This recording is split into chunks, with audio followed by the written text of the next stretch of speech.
Welcome to another video on time series. Measurement of trend, and we will take one of the method of measuring trend, that's the moving average method. So moving average method is popular technique used in time series analysis to smooth out short-term fluctuations and highlight longer-term trends and or cycles. Moving average is calculated by taking the average of a fixed number of consecutive observations in the time series, then moving forward one period at a time to calculate the next average.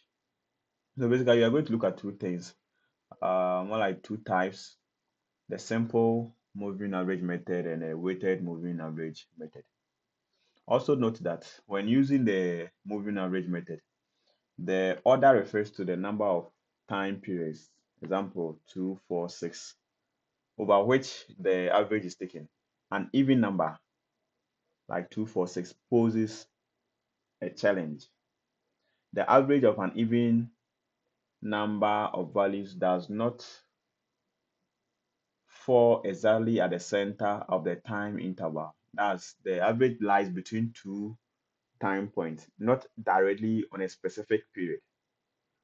To solve this, we use the centered moving average to correct the positioning.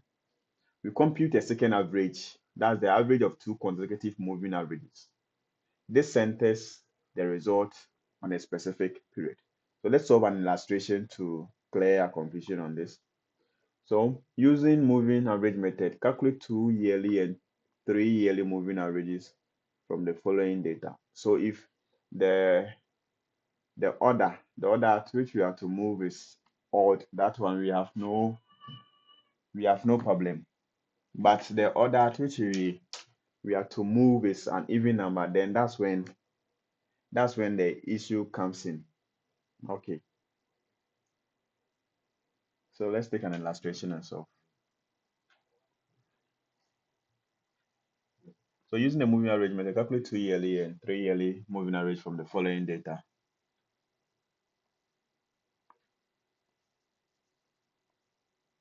So first, let's do the 2 yearly, which is an even 2 yearly moving average.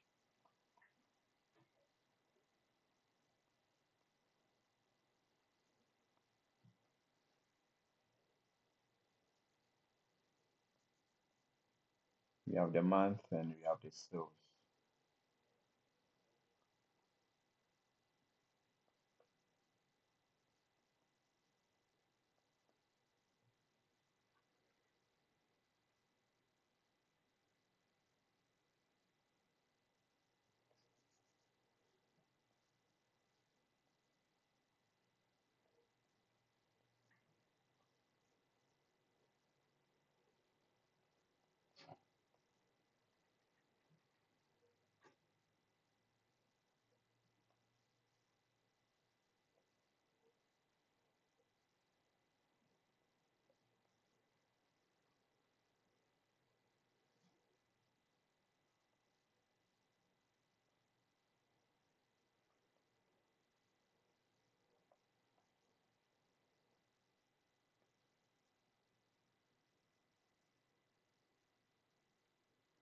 All right.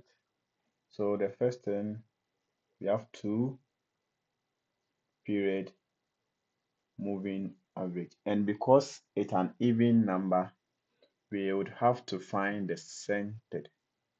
So 2 period centered moving average, and this becomes our trend values.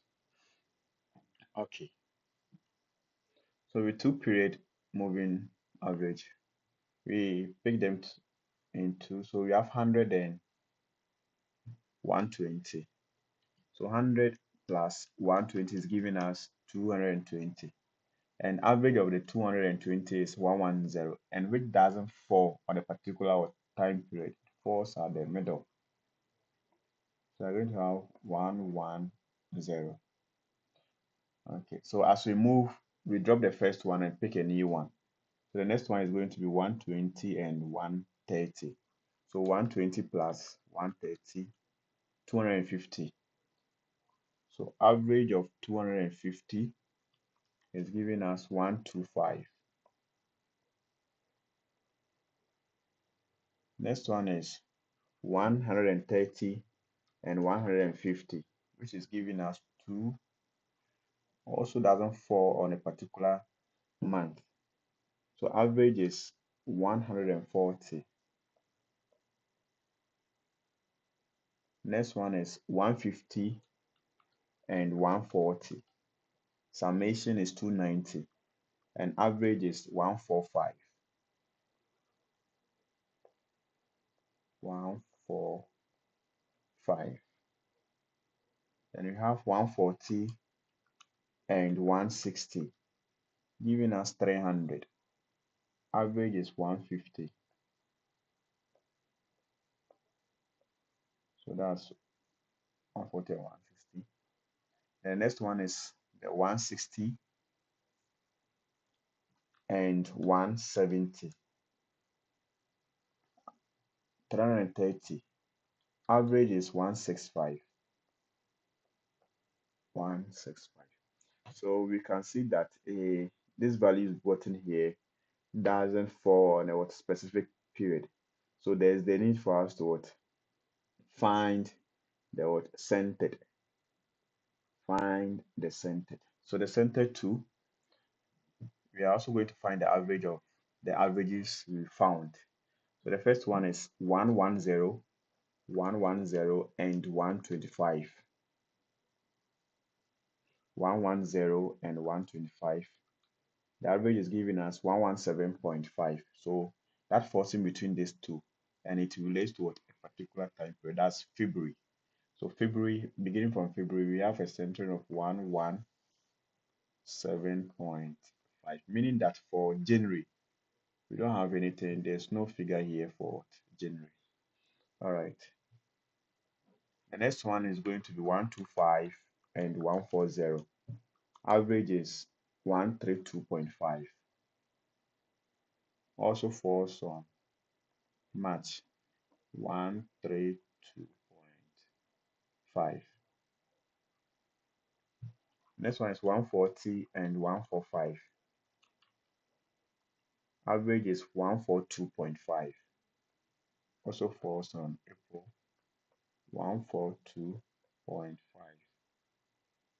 We also have the next one, which is 145 and 150. Average is giving us 147. 147.5, which also relate to a month, that is month of May. Then lastly, we have 150 and 165, which is average, giving us an average of 157.5, meaning that for the month of July too, we have nothing here. So that gives us the 2-period centered moving average. All right. So now let's come back to the 3-yearly moving average. So if the order at which we will be moving is odd, then we have no problem with the word centering. There's no need for us to center, because at the end we would get a trend values relating to a particular time period. So let's solve for the 3-period. So we're going to have something.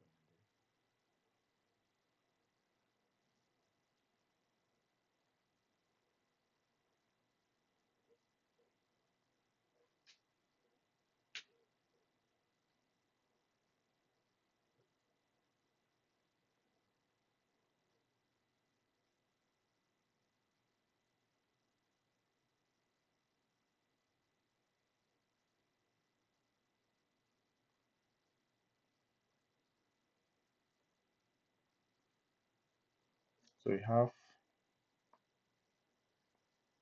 3-period moving average.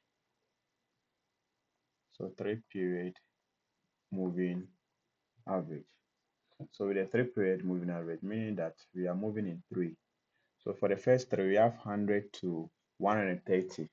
So 100 plus 120 plus 130, giving us 350. So the average of 350 divided by 3 is giving us 116.67. And the middle one is 116.67. You see here, it relates directly to what or correspond to a particular period. And this period is the month of February. So there's no need for us to what, even find out century. So basically for the first period, that's January, also we have nothing there. Okay, then let's move on to the next one.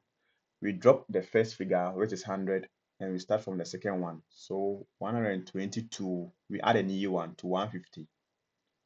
120 to 150. So 120 plus 130 plus 150 divided by 3, which is giving us also corresponding to the month of March, 133.33. So the next one will be from 130 to 140. 130 plus 150 plus 140,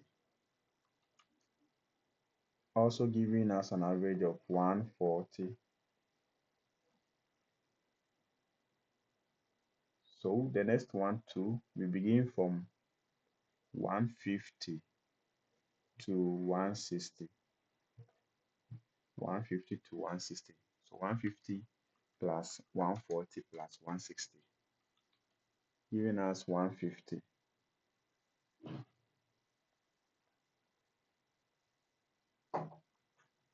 Also have 140, 140 to 170.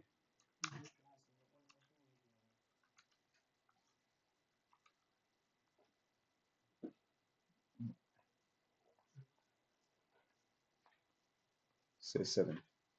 So basically for the month of July, we'd also have nothing there. That's how we calculate for the 3 period moving average. Take note once again that for even order of moving, there's the need for us to find a center. And for odd, because it relates to a particular period, there's no need for us to find a center.